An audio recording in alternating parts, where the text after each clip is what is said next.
ఈరోజు గుంటూరు పశ్చిమ నియోజకవర్గ తెలుగుదేశం పార్టీ మరియు జనసేన బీజేపీలు బలపరిచిన అభ్యర్థి పిడుగురాళ్ల మాధవి గారికి రజక వృత్తి దోబిఘాట్ల పరిరక్షణ సమితి తరపున పూర్తి మద్దతును తెలియజేస్తున్నాం.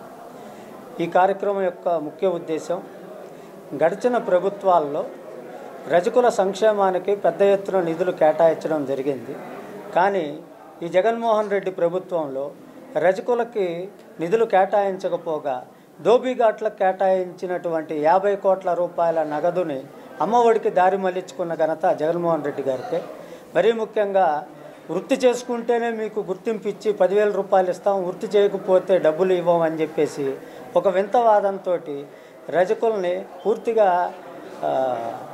నిర్లక్ష్యానికి గురి చేసిన ప్రభుత్వం ఏదైనా ఉందంటే అది జగన్మోహన్ రెడ్డి వైఎస్ఆర్సీపీ గవర్నమెంట్ మాత్రమే. ఈ సందర్భంగా రాష్ట్ర వ్యాప్తంగా ఉన్నటువంటి రజకులందరూ రాజ్యాధికారంలో వాటా కోసం ప్రయత్నిస్తున్న సమయంలో మొట్టమొదటిసారిగా రజక కమ్యూనిటీకి అసెంబ్లీ సీటు కేటాయించిన వ్యక్తి నారా చంద్రబాబు నాయుడు గారు. మరి అదేవిధంగా నారా చంద్రబాబు నాయుడు గారి నమ్మకాన్ని నిలబెట్టుకుంటూ గల్లా మాధవి గారి విజయానికి కృషి చేస్తామని ఈ సందర్భంగా మీడియా సమక్షంలో చెప్తున్నాం.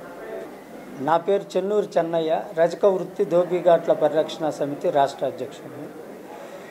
పిడుగురాళ్ల మాధవి గారి విజయానికి ఇంటింటి ప్రచారం చేసి రజకులు మరియు అదేవిధంగా బీసీ సామాజిక వర్గాలకు చెందిన అందరితోటి ఆమెకి మద్దతు తెలిపే విధంగా ఇంటింటి ప్రచారం మొదలుపెట్టి ఆమె గెలుపుకు కృషి చేస్తామని ఈ సందర్భంగా తెలియజేస్తాం. ఎందుకంటే 70 సంవత్సరాలుగా రాజ్యాధికారం కోసం పోరాడుతున్న మా కులానికి మొట్టమొదటిసారిగా పోటీ చేసే అవకాశాన్ని ఇచ్చిన వ్యక్తి నారా చంద్రబాబు నాయుడు గారు.